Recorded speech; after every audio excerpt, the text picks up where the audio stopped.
Selamat pagi, kita akan membaca bagian firman Tuhan dari Matius pasal 12 ayat 41 sampai 44, persembahan yang termahal. Dari kisah saudara seorang janda yang memberikan 2 keping uang. Setelah itu Yesus memanggil para murid-muridnya dan bertanya kepada mereka, menurut kamu siapakah yang memberikan persembahan paling banyak? Murid-murid berkata bahwa ini. Tapi Yesus berkata, ini wanita ini. Kenapa? Wanita ini memberi semuanya.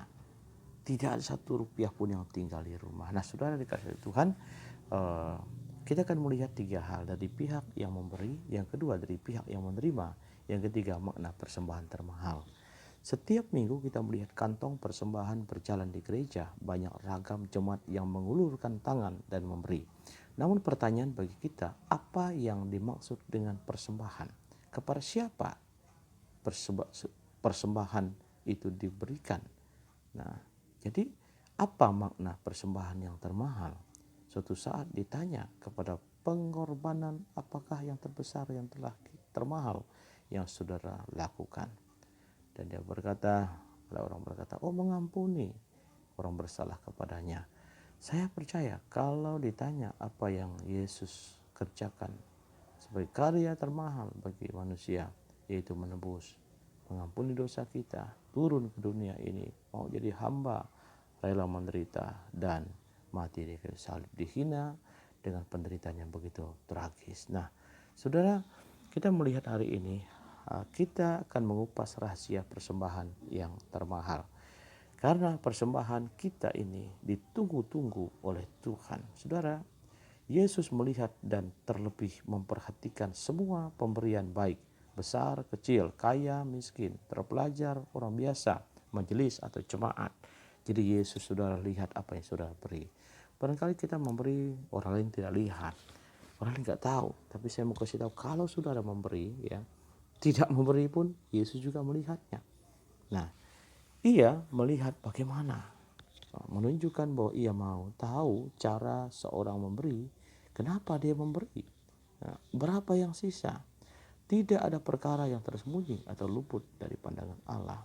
Daud berkata, setiap pagi aku mengatur persembahan bagimu dan engkau menunggu-nunggu. Nah, yang kedua, keadaan yang memberi bagaimana sih?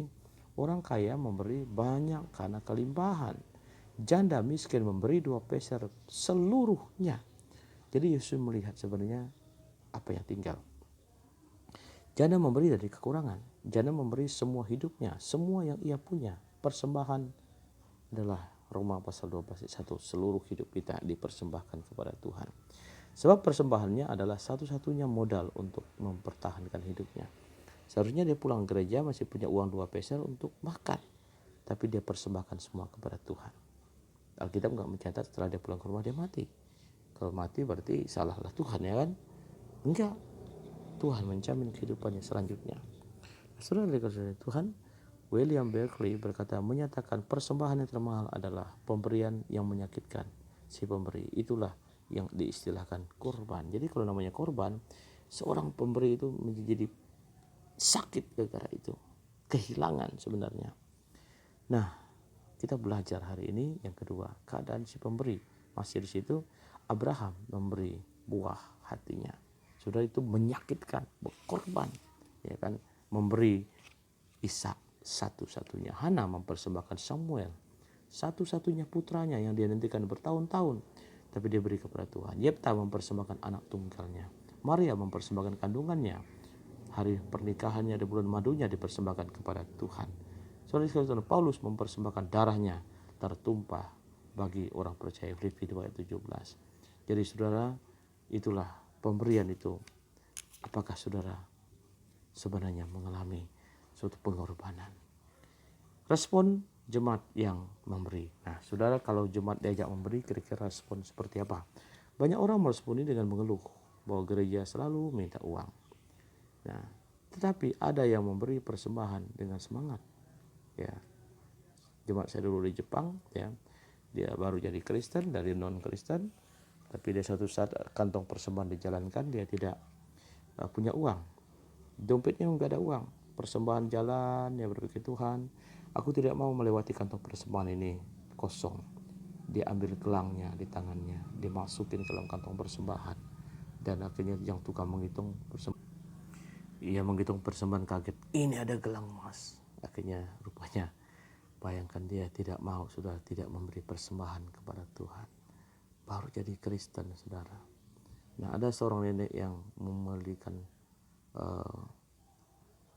tua ya, memberikan 2 peser ini juga Yesus kenang ingat. Jadi saudara, zaman rasul-rasul orang berlomba menjual harta miliknya untuk apa? Untuk memberkati pelayanan, ditaruh di kaki rasul-rasul. Nah, jadi kita melihat pertama respon atau semangat memberi. Yang kedua, bagaimana menilai pemberian itu mahal atau biasa? Bukan seberapa yang saudara persembahkan, tetapi seberapa besar yang saudara tinggalkan di rumah. Yang sampai kita untuk yang lain punya, tapi untuk persembahan gak punya. Wah, itu terlalu, saudara. Dari perbandingan ini kita akan terlihat sikap hati kita terhadap memberi. Bagaimana kita memberi persembahan. Nah, kalau gitu apa sih artinya kaitannya dengan pelayanan kita? Yesus melihat dan menilai pekerjaan pelayanan kita tidak berdasarkan ukuran pengaruh keberhasilan, tetapi berdasarkan isi hati saudara, pengorbanan kita kepada Tuhan. Dikatakan bahwa Yesus memuji persembahan janda ini. Kenapa? Apa yang harusnya diharapkan dari si pemberi? Satu, memberi dengan iman. Dia tahu bahwa kalaupun dari sisa di rumah itu cukup untuk kebutuhannya. Cukup untuk 90% sudah cukup, maka 10% kasih sama Tuhan.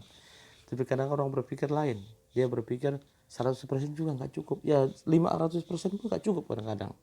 Tapi orang yang beriman artinya tahu bahwa 90% cukup, 10% kasih sama Tuhan. Janda ini menyadari bahwa hidup ini tidak tergantung kepada kita, tergantung apa yang dia punya, tapi tergantung sepenuhnya kepada Tuhan yang punya kehidupan ini. Ini berarti bahwa berkat tergantung kepada Allah, ya, kesehatan dan lain sebagainya. Semua bergantung kepada Allah. Janda tua ini meyakini janji Tuhan, lebih diberkati memberi daripada menerima. Habel memberi karena iman dan pengenalan akan Tuhan. Nah, janda ini memberi dengan segenap hatinya, sukarela dan sukacita. Janda ini di Sarfat juga memberi dengan penuh keyakinan dan pengharapan. Apakah membedakan memberi dengan segenap hati atau dengan setengah-setengah atau dengan bersungut-sungut? Nah, kalau saudara memberi persembahan kepada gereja, jangan dihitung lagi, jangan nanya-nanya lagi, ya kan? Itu berarti kurang ikhlas. Jadi serahkan semua, Tuhan yang akan bekerja. Nah, apakah kita memberi persembahan dilandaskan rasa syukur karena Tuhan sudah memberkati kita? Itu yang benar. Nah, sudah dikasih oleh Tuhan, sehingga kita memberi berdasarkan kasih kepada Allah, ya, kasih kepada para pelayan Tuhan, kasih terhadap sesama dan lain sebagainya. Nah, saudara, memberi itu sebenarnya suatu berkat. Hukum duniawi lebih berkat memberi daripada menerima daripada memberi. Tapi hukum surgawi dikatakan bahwa lebih berkat memberi daripada menerima. Hukum ekonomi mengeluarkan modal sekecil-kecilnya untuk mendapatkan uang atau untungan sebesar-besarnya. Tapi dalam hukum kerajaan surga, royal lebih baik daripada pelit gitu ya. Hukum Tuhan seperti seorang yang menabur benih. Yesaya 30:23. Lalu Tuhan akan memberi hujan bagi benih yang baru kamu taburkan di ladangnya, dan hasil tanah itu kamu akan makan roti yang lezat dan berlimpah-limpah. Pada waktu itu ternakmu akan makan rumput dan padang rumput akan luas. Nah, orang yang menghemat lalu kekurangan, kata Amsal. Tapi orang yang berfoya-foya, tidak selalu berkelebihan. Berfoya-foya dalam arti bahwa royal untuk Tuhan. Nah, jadi bangsa Israel bangun tinggal pungut mana, bangun tinggal pungut mana, luar biasa berkat Tuhan untuk mereka. Jadi saudara, yang terakhir, memberi itu sebuah kesempatan untuk melayani Tuhan. Suatu saat kesempatan itu akan tertutup karena kematian barangkali, karena COVID-19 barangkali. Memberi itu adalah perbuatan kebajikan. Laut mati itu tidak ada kehidupan. Kenapa? Dia tidak pernah ada pemberian kepada suplai kepada yang lain. Tapi sungai Yordan dikatakan saudara kehidupan. Kenapa? Karena hidup ini berputar. Jadi saudara harus memberi dengan sadar hidup ini berkat Tuhan. Kita hanya alat, kita hanya titipan yang kita punya.